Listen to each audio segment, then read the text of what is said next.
Gun fam, what's up? It's the Gun Brother. Thank you for tuning in. We got a hot topic right now. This video's been making a bunch of rounds, but there's something that's missing that a lot of people not talking about, and that is a key component of shoot or don't shoot. So let's get into it.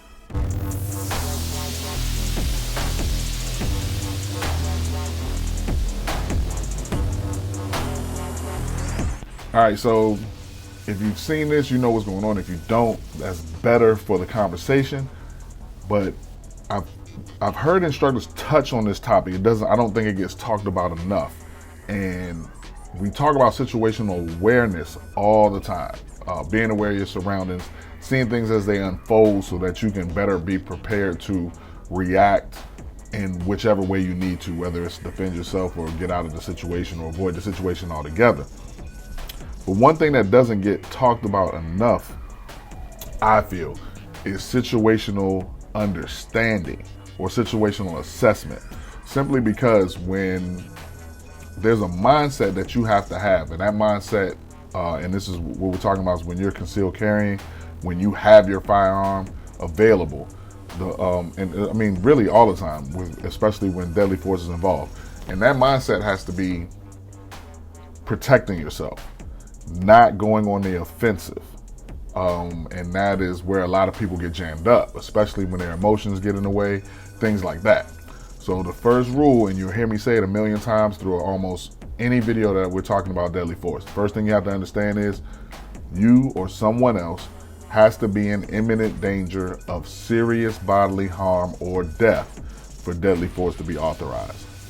Period. If you cannot explain that, deadly force is not going to be authorized. Another big thing is shooting people in the back. But if someone is in imminent danger of serious bodily harm or death, and the angle of the shot is to someone's back, that just is what it is. You have to be able to say someone's in imminent danger of serious bodily harm or death. So that is a thing. Now back to situational understanding or situational assessment. If you weren't involved in a situation, you may not know what's going on. A lot of people will see this, and I'll pose the question to you and give you a few seconds to think about it. If you pulled up in a drive-thru and you saw this, you're concealed carrying, you saw this situation, what would you do? Put it in the comments and be honest.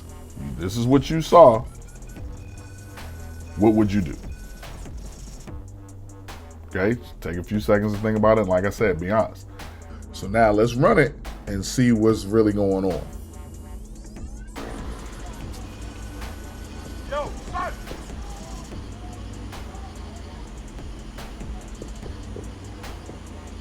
Hey, yo, hey! I need you to get on the other side of that shit. Now!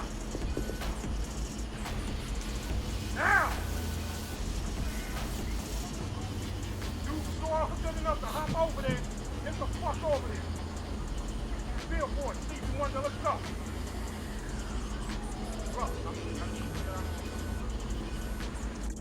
All right, so allegedly what happened here is there were people in this restaurant or store, whatever it is. They were robbing the place. This guy pulls up in the drive-thru to get his food, recognizes what's going on, or maybe one of the associates told him what was going on, and then he took action to stop the robbery. So if you pulled up and in your mind he's the robber and you started shooting or put yourself in this situation and decided to use deadly force against this person because you thought those were the people that were in imminent danger of serious bodily harm or death, your situational assessment would have been incorrect.